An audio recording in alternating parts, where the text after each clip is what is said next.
And I'm not saying that there aren't some areas where that's warranted, but it's important to recognise there are also areas where it's simply not. Both sides are firing rockets, but one side has one of the most advanced militaries in the world. Both sides are suffering heartbreaking casualties, but one side is suffering them exponentially. And it's not like the US is operating from the moral high ground here. It's obviously no stranger to drone striking weddings and saying, we were just trying to target enemy combatants. This country has blood on its hands too. And look, if you believe Israel's actions are warranted and proportionate this week, you're welcome to try and make that argument.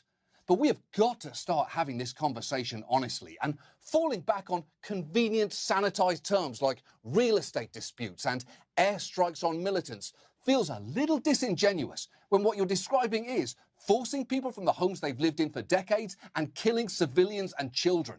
And again, none of this frees Hamas from responsibility, but Hamas doesn't represent all Palestinians, just as what Israel is doing right now doesn't represent all Israelis or indeed Jewish people.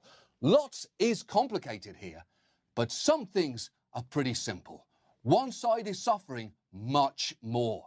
And if America really wants to help, it might want to seriously consider changing its long-held position here, because for decades, the backbone of America's policy in the Middle East has been that America is an unwavering friend to Israel, which is a great thing to try and be. But at the end of the day, I would hope that a real friend would tell me when I'm being an arsehole, and definitely when I'm committing a fucking war crime.